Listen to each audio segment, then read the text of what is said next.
Morning students, मैं राजेश नैन स्वागत करता हूं आप सभी का मेरे यूट्यूब चैनल पर। हम डिस्कस कर रहे हैं क्लास 10th मैथ्स को, एक्सरसाइज 4.2 क्वेश्चन नंबर 3 और 4 कल की क्लास में हमने डिस्कस किया था। आज क्वेश्चन नंबर 5 और 6 को हम डिस्कस करेंगे।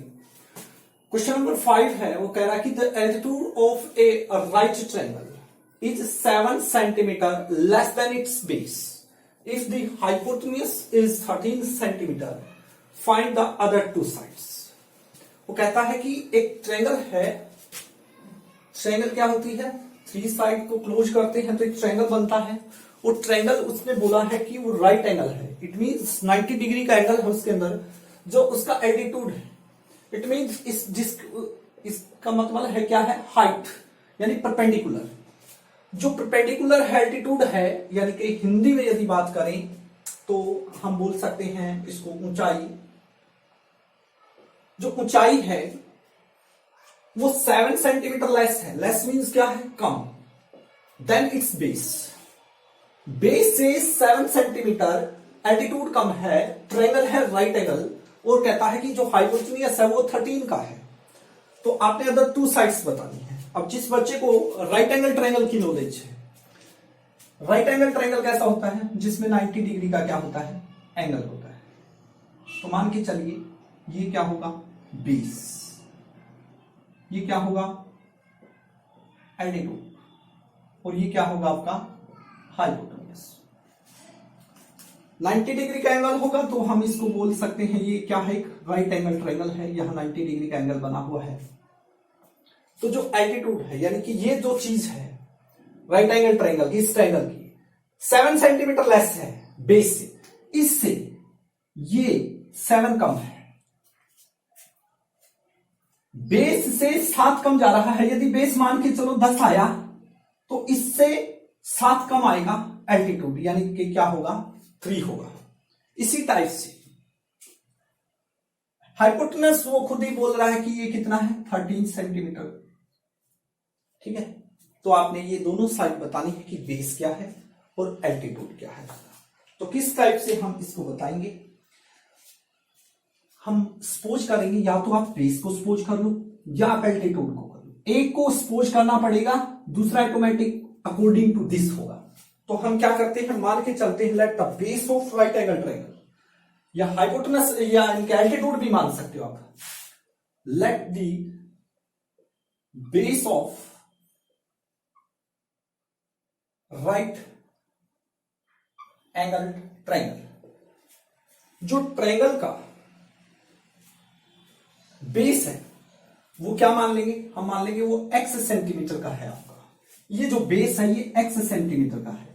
तो यहां से फिर आप क्या निकाल सकते हो, हाइट, यानी कि ये ऊंचाई आप बता सकते हो। एल्टीट्यूड क्या होगा,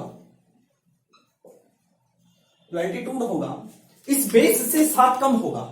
अब बेस x है तो इसमें से 7 सब्ट्रैक्ट कर दो, x माइनस 7 सेंटीमीटर का होगा। कोई जरूरी नहीं आप बेस को मानो, आप एल्टीट्यूड को x मान लो। तो ये जो है ये x है, तो ये 7 क्या होगा, बेस, इससे ज्यादा होगा। बस यही तो नॉर्मल सी बात है। ऐसे भी कर सकते हो, ये x माना है, एल्टीट्यूड यदि x मानोगे, ये चीज x मानोगे तो ये x प्लस 7 हो जाएगा। फिर प्लस वाली आइडेंटिटी, हाइपोटेन्यूज वो खुद ही बोल रहा है आपका 13 सेंटीमीटर है। अब हम जानते क्या, according to Pythagoras theorem, hypotenuse square is equal to क्या होता है, base square plus height square. We know that जो हाइपोटेन्यूज का स्क्वायर होगा वो इक्वल होगा base square plus altitude square. ये पाइथागोरस थ्योरम है। 6th चैप्टर में आप इसको बड़े अच्छे तरीके से पूरा डिफाइन करना भी सीखोगे। तो अब हाइपोटेन्यूज कितना है आपका, उसकी जगह पे लिखेंगे 30, तो इसका होल स्क्वायर। बेस क्या है, बेस आपका x whole square plus altitude यानी हाइट क्या है, x माइनस 7, इसका क्या करेंगे, होल स्क्वायर। तो सोल्व करने के बाद एक सिंपल इक्वेशन आपके सामने शो होगी, क्या होगी, देखिए।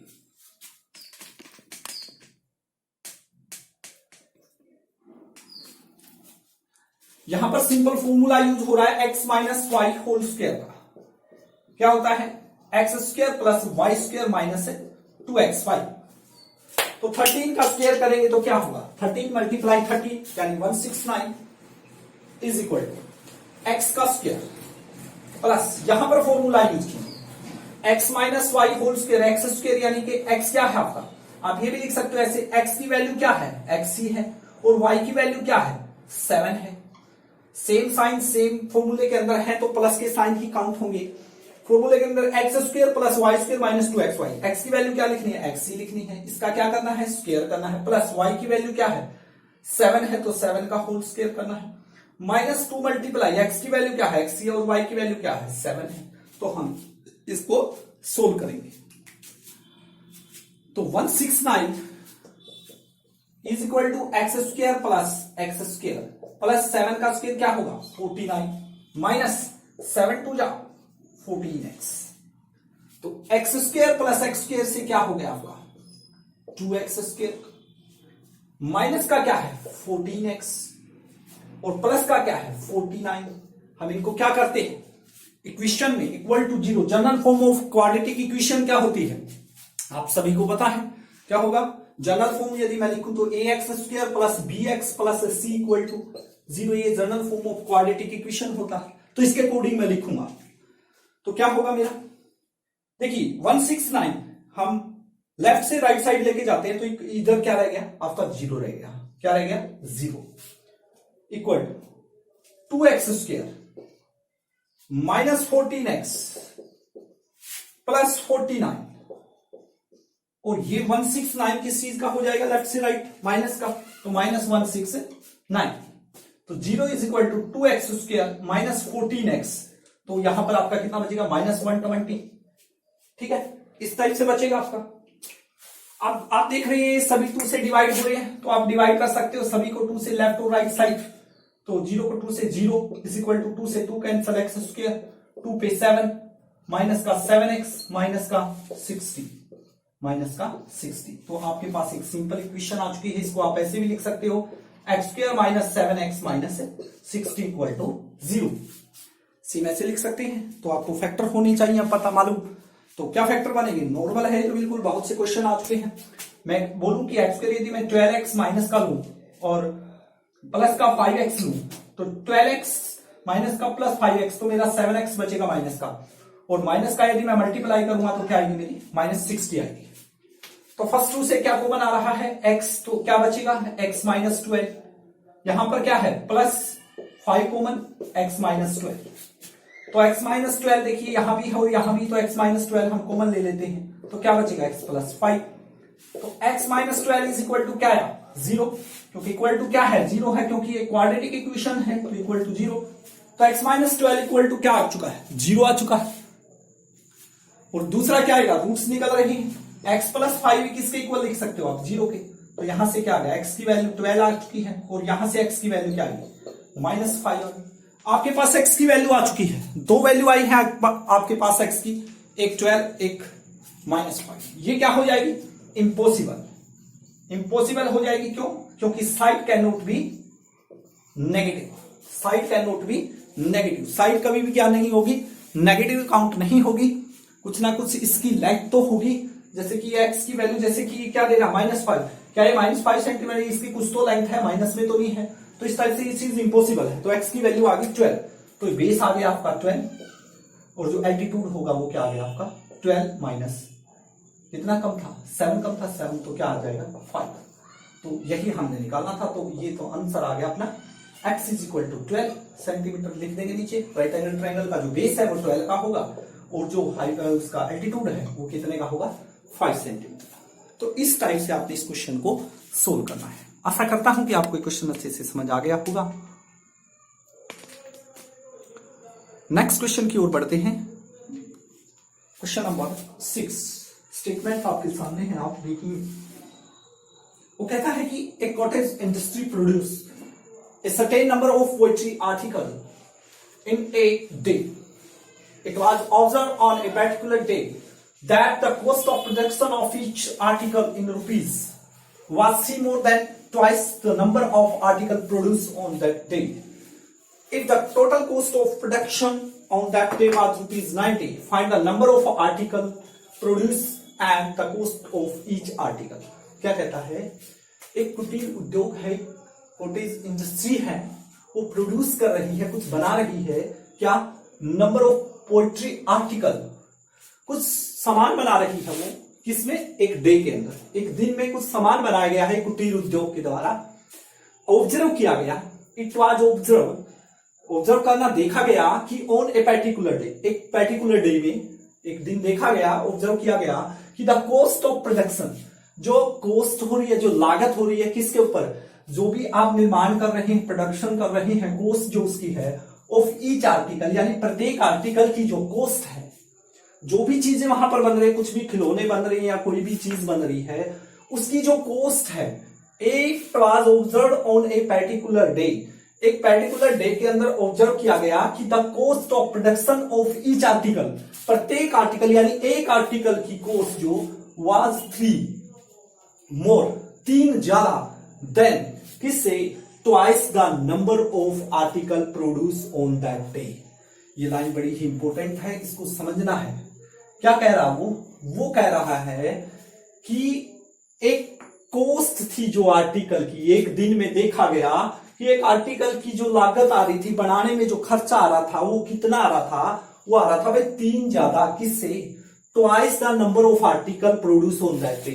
उस दिन जितने भी आर्टिकल बने थे ना, उसके ट्वाइस से 3 ज्यादा किसका खर्च था, एक आर्टिकल का खर्च आ रहा था। मान लो एक खिलौना बनाया जा रहा था, कहने का मतलब है कि एक उद्योग है, उसके अंदर खिलौने बनाए जा रहे हैं, सपोज कीजिए आप, और एक दिन देखा गया कि मान के चलो, ये तो नहीं पता, यहां पर बता रखा भाई इतने खिलौने बनाए गए, लेकिन ये बता दिया कि एक खिलौना की जो लागत है वो कितनी है, भाई उस दिन जितने खिलौने बनाए गए थे उसके दुगने से 3 ज्यादा है, किसकी लागत है, एक आर्टिकल की।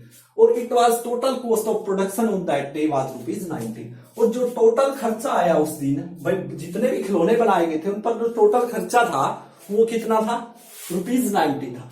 तो find the number of article produce and the cost of each article. आपने क्या बताना है, नंबर ऑफ आर्टिकल, यानी उस दिन कितने आर्टिकल बनाए गए, और कॉस्ट ऑफ ईच आर्टिकल, और प्रत्येक यानी एक जो खिलौना है, जो आर्टिकल है, उसकी कॉस्ट क्या थी। तो इस टाइप से पूछा है, तो हमने दोनों चीजें मान लेनी है। Late the number of article produce, late the number of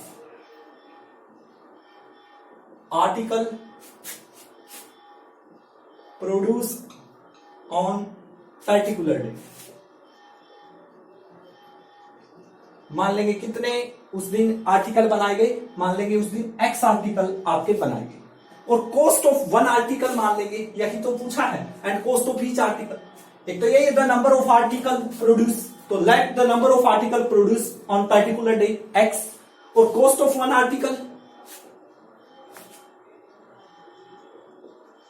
cost of 1 article क्या होगा, सिंपल सी बात है, 3 मोर है, 3 ज्यादा है, किससे, number of article produce on that day, twice the number of, तो प्रोड्यूस कितने हो रहे हैं, X, इसका ट्वाइस से 3 ज्यादा, तो ये किसकी लागत है भाई, ये कॉस्ट ऑफ 1 आर्टिकल है।